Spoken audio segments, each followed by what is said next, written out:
Yeah, I mean, Jersey's an absolute treasure trove of people who are doing good stuff.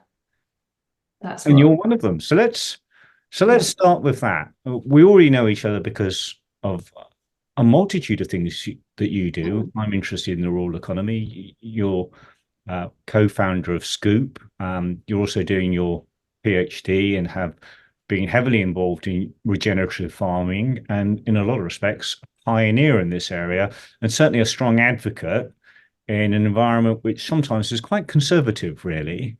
Um, and I'm just interested in, what you've learnt along the way, what your journey has been like, because sometimes it can be quite challenging if you're different from the norm, and yet at the same time it can be really exciting to be unique, different, have a different perspective. Well, I think the journey has been obviously really interesting. It started a long time ago around food, trying to get good food to people. Mhm. Um, it sounds like a really straightforward question. How do you get good food to people? Good has a lot of connotations. Okay, how do you get vital food to people? It turns out it's really complicated. And it turns out the barriers that you face are come from everywhere. They come from all across the kind of policy spectrum and how businesses are run. So when you say that's your journey, you Mhm. actually are confronted by issues in every area of society. Especially when you say, I want to charge for it. Good food is often, or when you work towards a better food system, you sort of normally get pushed towards the charitable sector. So you kind of get used to facing a complicated environment.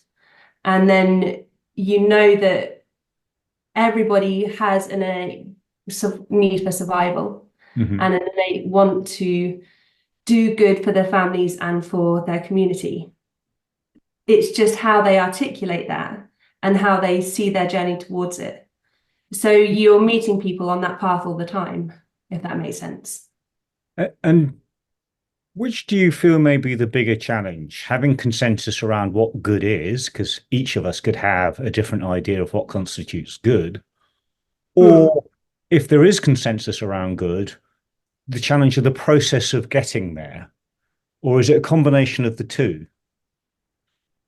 I think it's been um, you identify what good is. Let's get rid of the word good. I've Mhm. decided that it has a connotation because it's a dichotomy, isn't it? And I was reading about this yesterday, or the day before, an amazing writer called Carol Sanford, who's just made me push my thinking again. These dichotomies don't exist anywhere apart from in human worlds. Mhm. So vital, life-creating foods, um, that's within the soil, within all farming systems, within health. I think we can get behind that, both morally and scientifically. So I think the challenge is both structural, that's very, very obvious, from kind of packing systems, marketing systems, and also this kind of systemic, more confusing way of getting around things. One thing that I've really learned from my time is you can set this vision that you hone, which is I want to get vital food to people. And then you start to kind of see what that looks like in the future. Mhm. And you slowly start to see more people get behind that because it makes sense. And having that sort of North Star to guide is a really important part of my practice around it. And then how you get there is everyone's journey. You don't have to have any rules really. But it's interesting, food in particular, if we talk about vital, or indeed we risk talking about good, and I agree with you, the dichotomy is not a helpful one, but everyone will have sort of different criteria. And if you're sort of a busy person with a family, etc., you might revert to food labeling to guide you on what good is. And yet maybe food labeling isn't a great guide to vitality or even nutritional value. Um, So how do people navigate towards vitality? So I think we've got to currently accept that we're not in a great position. Hmm. There are some pockets of stuff that are really good. There's been a new program with Tim Spector and M&S around bringing the research out from the work with the Project Zoe. I have an ingrained disbelief that labels do anything. Hmm. They're so political. When the biggest, most highly selling product in the world has an ingredient which is a plural, you know that you're not getting all the information you need. Hmm. So it's kind of, they are a waste of time, in my opinion. So what do you label? Where do you build your trust? I think you label shops, you label where the power is. So if you know that that CEO of that food business is putting health as a material agenda of their growth, Hmm. then you can start to build trust with that brand.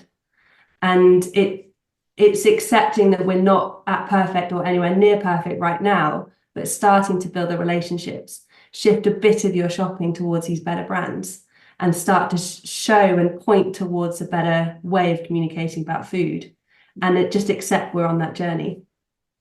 That's interesting because I've always thought of you as somebody who literally will get their hands dirty and very much with the soil and with farming or regenerative farming. But what you're really talking about almost is the other end is procurement. It's about choices. It's about service and quality.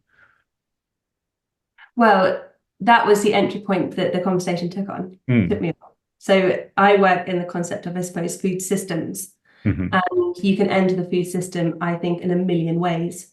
To the extent that to really grasp the context of the complexity of getting good food to people, you move away from the concept of food system to the system of which food integrates, Hmm. because you'll be amazed of where decisions in planning will affect the Hmm. food system. This indirect reality. But this is when you're trying to imagine ways to improve it.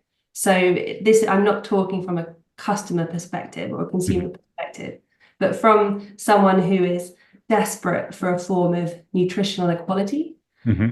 People have the right to access this vital food. How do you do that from a business perspective?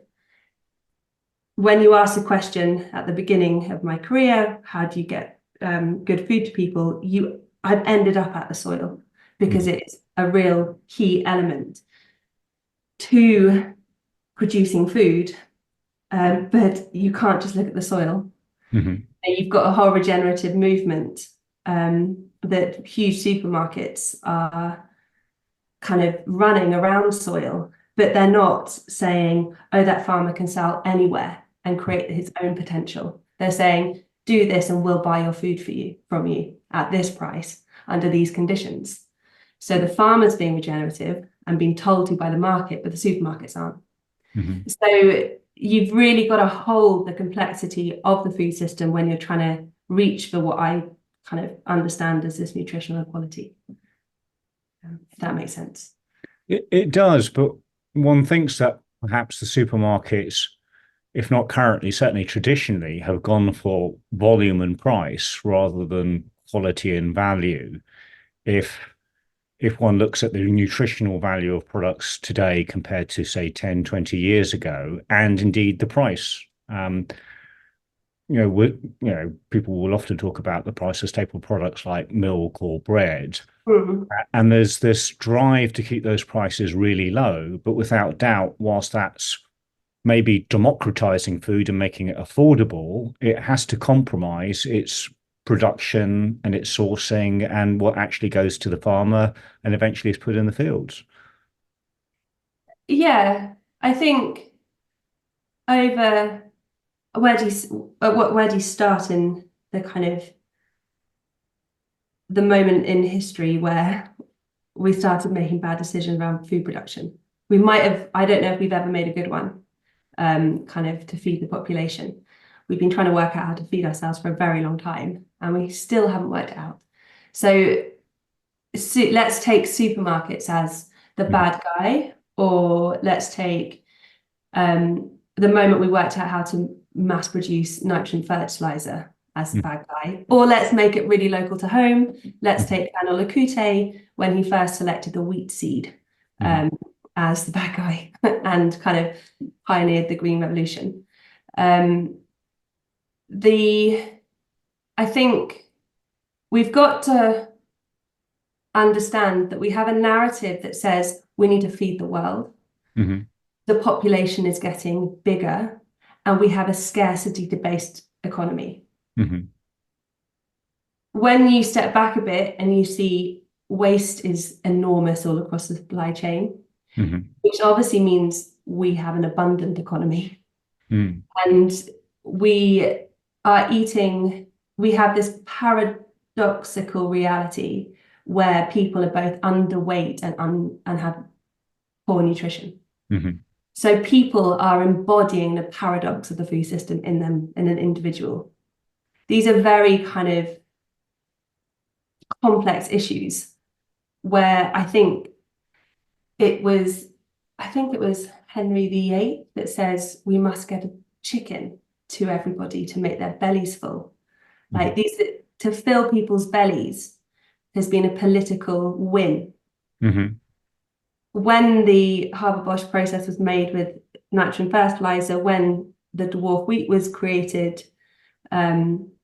these were quick-fire ways to fill our bellies. These were moments and pivotal moments in history. The absolute unforeseen result of that is a third of people are overweight. There's diabetes in every country in the world.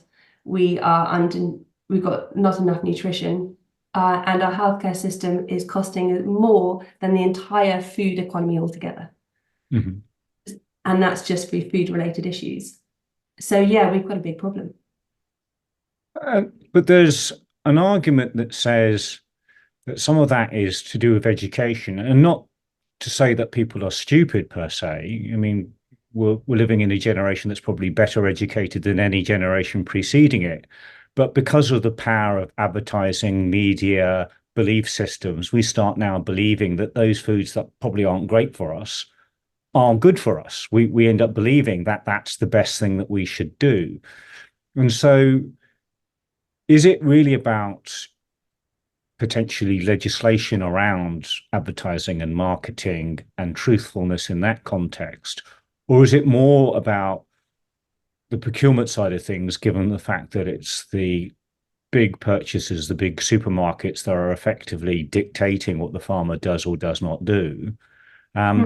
You said earlier, and of course you're pretty expert at complex adaptive systems, and you made the point, at what point do you enter? You could enter at any point. What is your view of the best intervention points? I mean, maybe if we broke this down into three areas, what are the best intervention points for politicians? What are the best intervention points for growers and farmers? And what's the best intervention point for the public consumer? I think it's a great question, and I think about it a lot. A couple of years ago, we ran a project called Jersey Food Systems Lab, and it was a great opportunity. There was kind of the rule of the people who invited was from any part of the system of food or outside of food, the system. Had they done something? What was their impact? That kind of got them in the room. So I kind of described them as actioneers. And they, I think about 20% of imported goods were covered. So there was power in the room, let's say. There was creatives in the room, lawyers, farmers, healthcare. It was really clear that very early on, I had to ban the word education. And the reason why I did that is because as soon as you say to educate someone, you lose your own agency. You realize that your business plan at that point in time is you have to go in that direction to push someone in that direction for my business plan to succeed. So what does it mean when you can enter at any point? It means, where is my agency and how can I best affect it? If it's complex and if everything is connected, then if you get the right point and the right where your agency is, you can start to see shifts all over the place. And so I think it is about really understanding where you sit and how much power you have from that place, is as opposed to educating someone else. Or yeah, that's it. I think that's how I answer that. I think you make a really good point about agency, and yours is not your average sort of commercial organization. And we're seeing the ascendance now of B Corps and social endeavor and social enterprise. Mm. Do you think that an agency is not education per se, but a new form of engagement, a new transaction, a new relationship? And if so, how does that, which is perhaps more charitable or special purpose than your traditional commercial organization, what are the challenges of that? So you've just hit the sweet spot of my absolute favorite question, my absolute favorite subject, I should say. I think, let's say we are in agreement that this podcast is about adaptation. That immediately insinuates that change is coming. Mm-hmm. I think we know that we can predict as much as we can predict, but let's say we can't predict anything. Mm-hmm. Change is coming, and it's probably for the worse. Mm-hmm. And it's in all directions. One could argue a poly-crisis. Mm-hmm. So we know we can't. We often are pulled towards more traditional means of handling these things. That could be problem solving, or through products, or through means of, those two things, problem solving and innovation. Mm-hmm. I don't understand problem solving as a person. And innovation, you need a kind of, it felt very technological. It needed a lot of money. These are kind of, it feels very normal that we'll solve everything by all having to buy a new car. Like Mm-hmm. we've been doing that since the dawn of kind of, I'm just going to say the 80s. So that's as far back as my dawn, let's say. So I know it's not that. So I think, long story, long convolute. I'm overexcited by the question, and I'm not being very direct.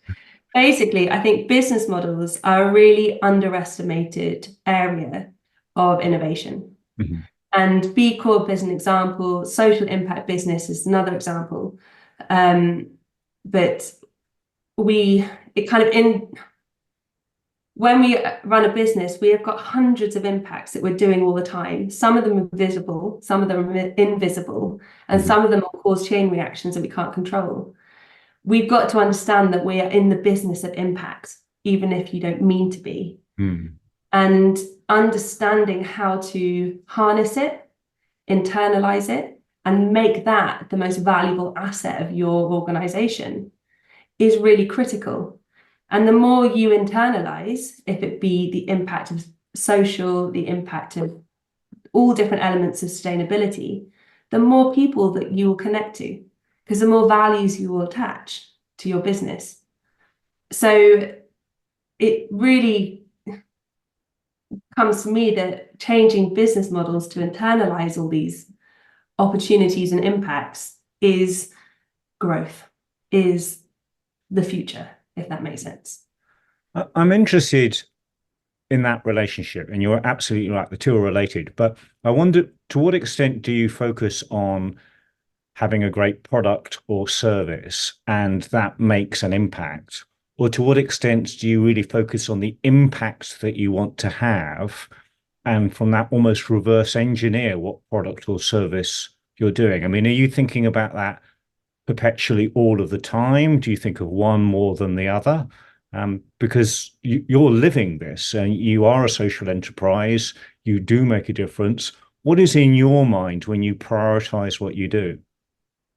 Well, just so when I was involved in Scoop, because I've and now kind of through Haifa, So that's very much taking the learnings from Scoop into different projects.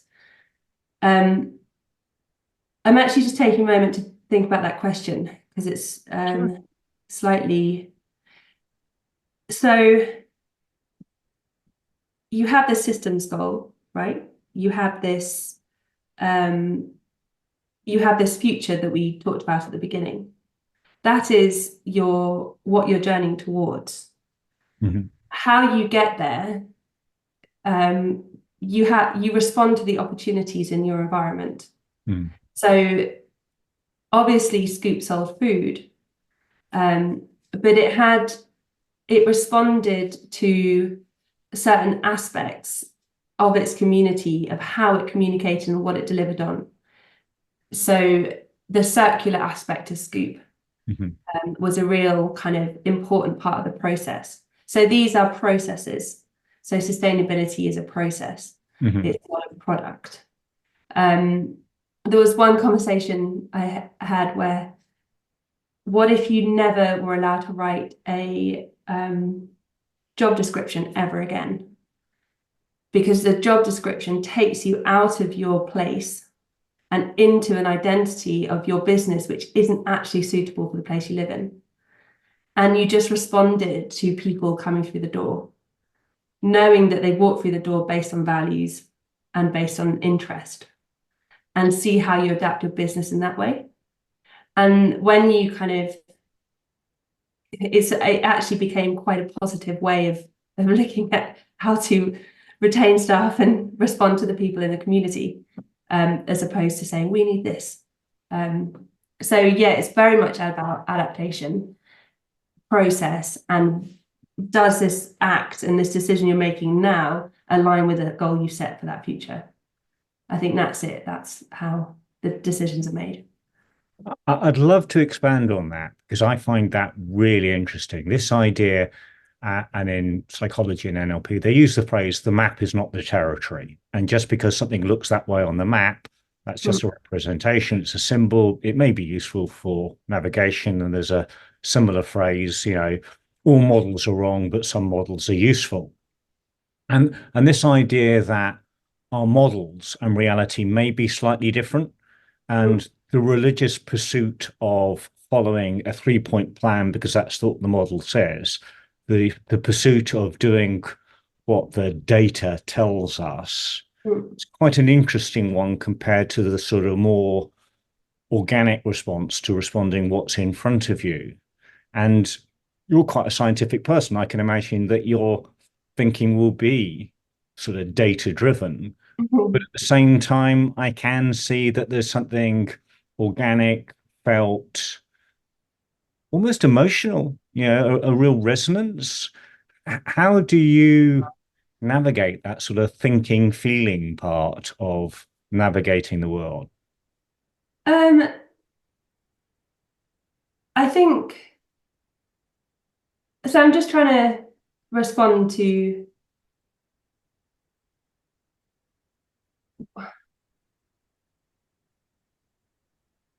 I'm. I don't feel. I don't know how to respond to that question. So there's a compass, and it's that compass. How do you get vital food to people? Mhm. It just so happens that the lessons from that have been so profound, really, that we're now kind of in a moment of experimentation of taking these ideas to different industries Mhm. and different countries. I think where I'm technical is understanding that there's no rules over what you read Mhm. or where you get your information from. It's kind of probably my biggest and most profound lessons of education have come from the more cultural aspects and the social aspects. When it comes to kind of those things that resonate, were the sort of, my education was very non-linear. Mhm. I went to a school where it had a concept called horizontal hierarchy. There were that kind of formal way of understanding information was I never did. But so I don't know how I kind of handle data actually. I just don't know how I do it. I just follow what I'm interested in because it serves a purpose, and that purpose is linked to the question I asked. Mhm. And the data I use and I gather all help me inform and bolster my view and sometimes challenge it. So I pack information and data around this journey to make my journey seem as viable as possible because it's centered around an emotional goal, which is and a kind of human goal, and latterly a environmental goal to get this food to people. Mhm. So that's, I suppose, how I use data. And using that sort of compass analogy, with Mm, the needle pointing in one direction. But I get also a sense that the data leads you and you explore that, and you're perhaps open to have your mind changed or discover new things or find a different path. So I can see again, you may have the compass saying it's over here, and your research. I mean, I can see you chopping your way through a metaphorical jungle, discovering things rather than treading down a well-worn path. uh, I suppose, um, I suppose so. Yeah, I find information really difficult to consume. It's not it's not straightforward. So it's really driven by interest. Mhm. And as soon as something makes sense, and I don't, it's indescribable, I suppose, how that works, then it's really, then things start to work. Mhm. I think,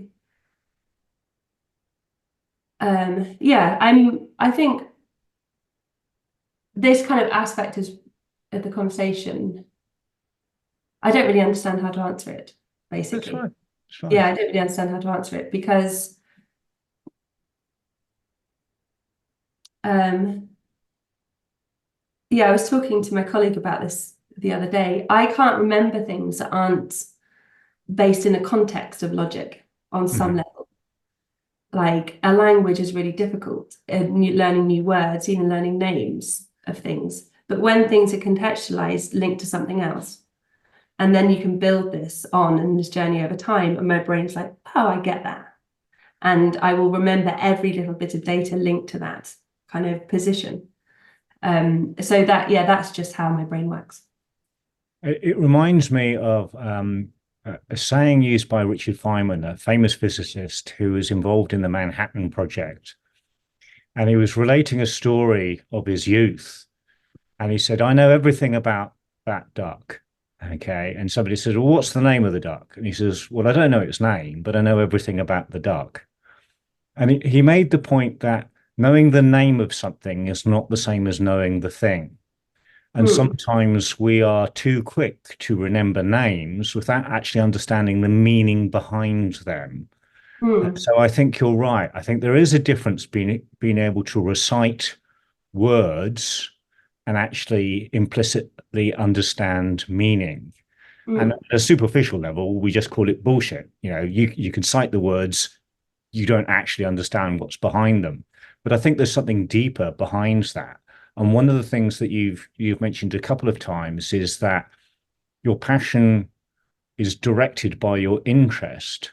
And I'm wondering, where did that spark start? Where was that burning interest that has clearly piloted your curiosity? um, I just have to say that I was really lucky in my education from a child in my childhood. University was a disaster, but it's not anymore. But so I could call upon a few different moments.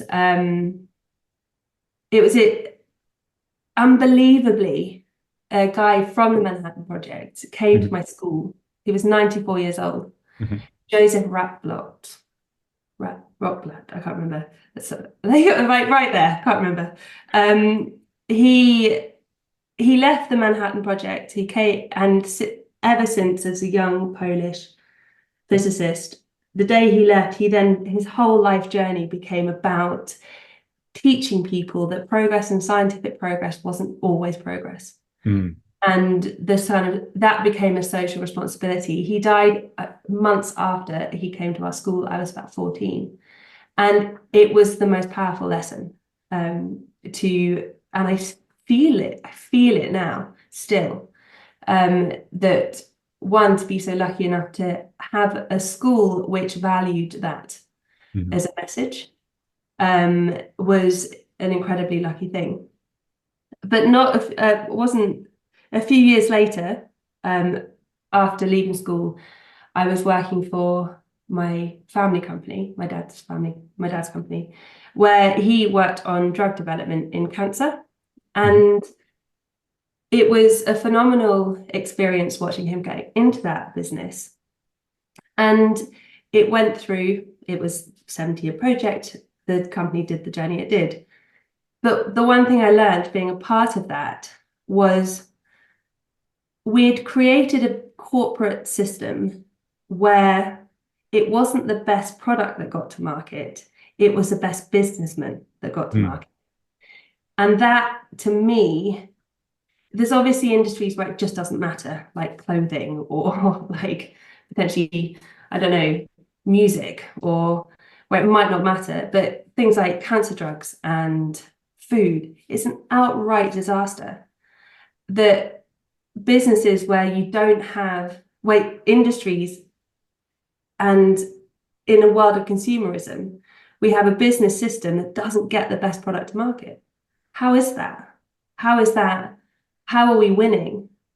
So I kind of made quite a serious decision that I would always choose to work for really complicated, really anti-market concepts and get them to the market, because that was interesting. I think that became quite a guide, because I couldn't cope with that reality, especially seeing it within the cancer drug world. I couldn't cope with it. As a segue, but linked to this, I'm really interested. We live in a world where we microwave food because it's faster. We will binge watch a TV series because it's a quicker way of getting through it. We listen to sound bites, tick lists, quick wins, easy recipe guides.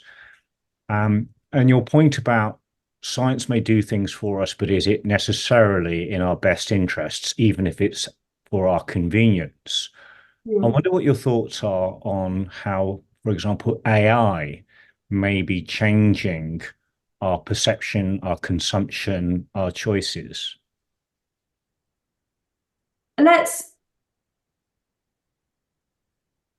So AI is the grounding for two things, pretty much, probably convenience and prosperity. Let's say it can fall into that, and problem solving there. But so let's go to convenience as the one thing it solves. When I think about convenience, I have turned it into a commodity. And it's a commodity that I know I don't have the power to be good at. It's not something that the business that basically, it's a commodity that we have given to the consumer, and we use it almost solely as a way to innovate new business and new innovations. When you have a product which the market hates, you've got to use this convenience and use it in a different sort of way. So a label that was given to Scoop was the world's most inconvenient supermarket. But what it was a step on the journey towards a better food system, where a group of people were willing to come up that convenience chain and be a part of servicing farmers and the food system in a different way.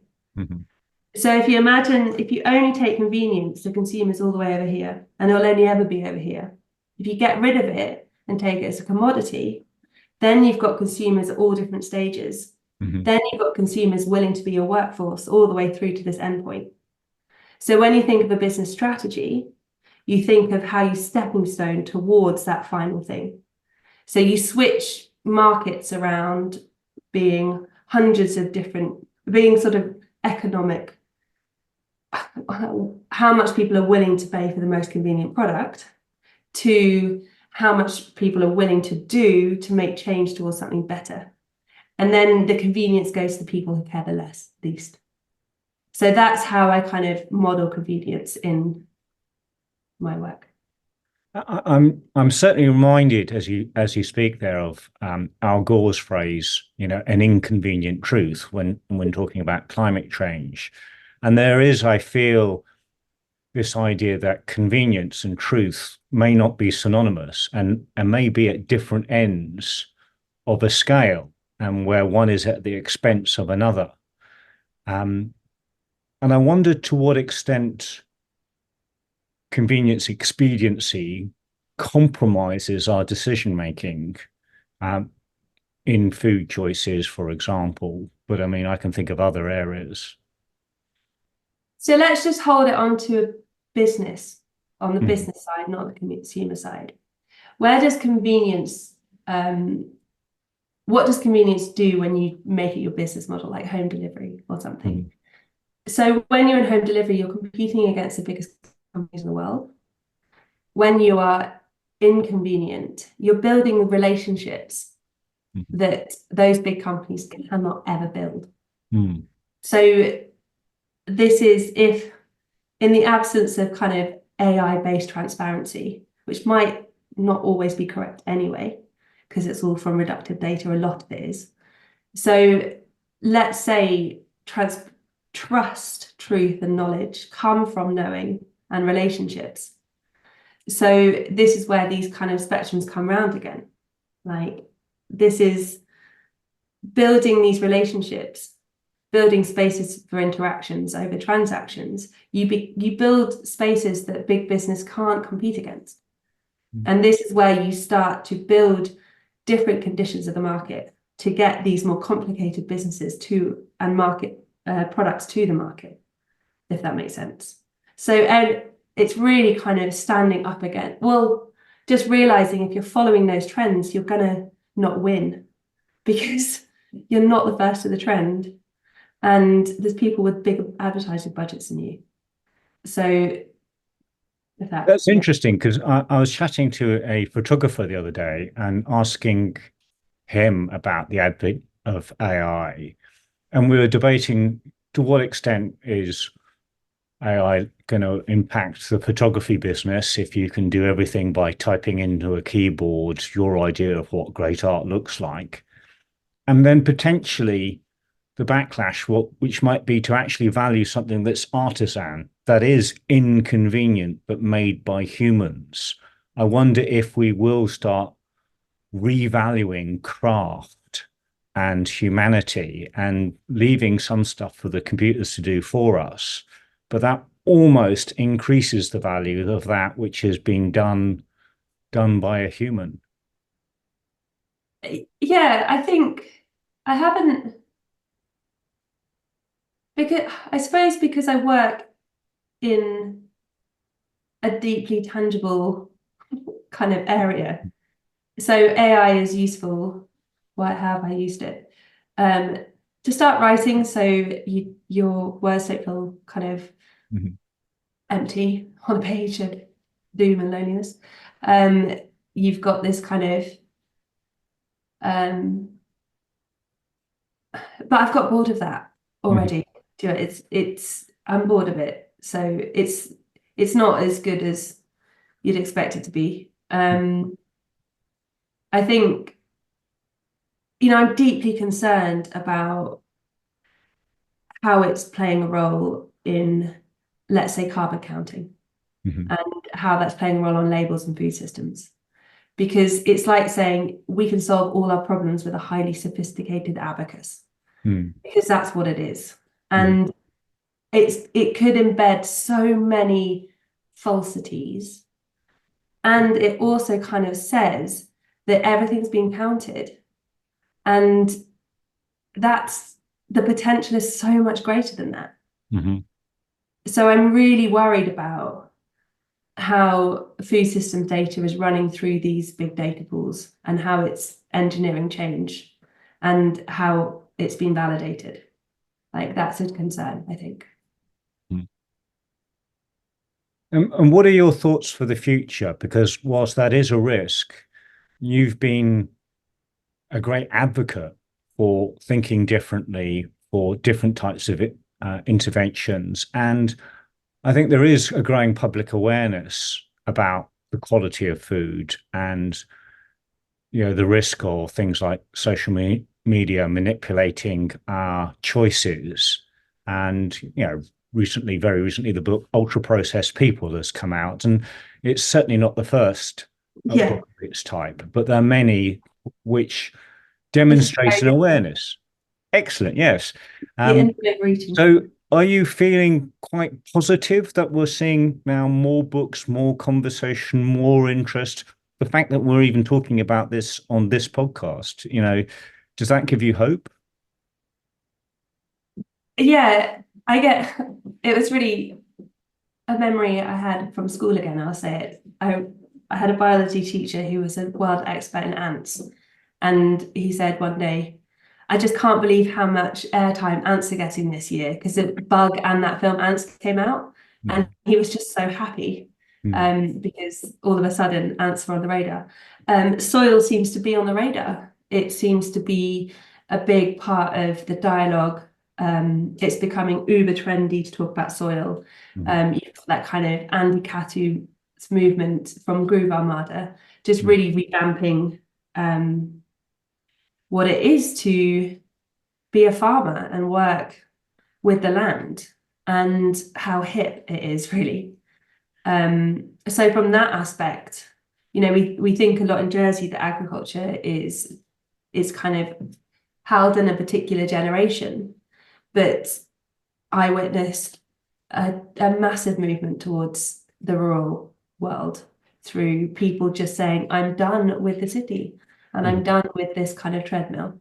Not saying farming's easy, but it's certainly about a reconnection to nature. So on that aspect, I can see change. And then on the consumer side, I don't know. As a woman, I feel like I've spoken about food all my life as a problem, like eating too much junk, being overweight, being underweight, being like, I really feel like it's never let up as this kind of chore and problem. I think I found out the other day that food is categorized as something that we eat, and it's really broad and it incorporates all those ultra processed food. It incorporates all the stuff that kills you, right? And that's a kind of an international convention of an agreement of what food is, because food's got to travel across all these borders all the time. And it made me think, like, we are obsessed with categorizing, that we have categorized ourselves into eating food that kills us. Like, we've really got to unpick a lot to start to get somewhere, I think. This has been really interesting. If we were going to conclude, what would be your advice, suggestion, recommendation to anyone watching this in terms of how to reconnect with food or how to make a difference? How to reconnect with food? Well, a lot of regeneration, sustainability, that kind of movement is about reconnection. It's understanding that we are ourselves nature. We are deeply we have gone through a major story of separation. And I just must comment that a huge part of my learning journey has been through the regenerative movement, with teachers like Jenny Anderson and Daniel Christian Weil, and people who have really committed to understanding that there is an ecological, connected way of looking at the world, Hmm. and that we've lost that. And so, what that means to reconnect to nature and design by nature and as nature when it comes to food, I think the quickest entry point is biodiversity. Hmm. I think accepting there's something like 450 edible, if you include the shoreline, 2,500 edible plant varieties in Jersey.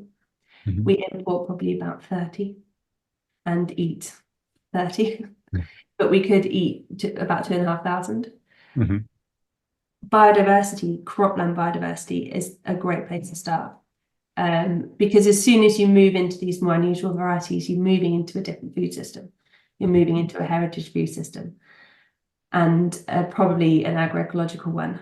So it's quite a systems kind of nodal change at that point. If you go Hmm. from wheat flour, general flour, to einkorn, for example, that is a seismic shift in what you're supporting to what you're facilitating. So they're quite simple steps to do. And what was the last part of your question? Well, one was, what would you do to get people to engage with food, and what would make a difference? How could, which of course the two could be related. Yeah, okay, so eating biodiversity, seeking those kind of unusual grains, getting to know your farmer. Mhm. That's kind of from a luxury perspective. Um, Although it's a right. Good food is a right. Hmm. So just remind yourself of that we could have a constitution, we could have it embedded in our law, that vital food is a right. And we would catch up with places like India at that point. Good grief. Catch up with India. They have that as a right. Yeah, it was linked to the Bengali famine. Really, just expand on that. Tell me a little bit about that. Well, if you can go, if you've ever seen these huge kitchens in India, these Hmm. kind of massive places which produce 35,000 meals a day, Hmm. of kind of dal and rice, etc.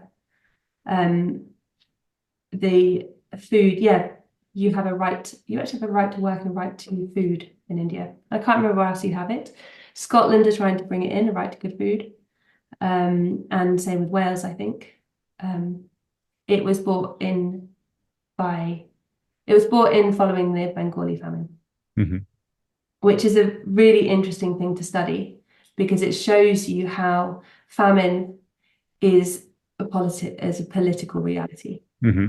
and less than an environmental one or a food access one, or a food production one, sorry. So it's like really getting your head around why famine happens is it really kind of starts to open up one's understanding of how food flows and why. So Hmm. yeah, I think Jersey, we should ask for a right to excellently vital food. And I think that's a really good point on which to finish. But thank you very much indeed. This has been really good fun.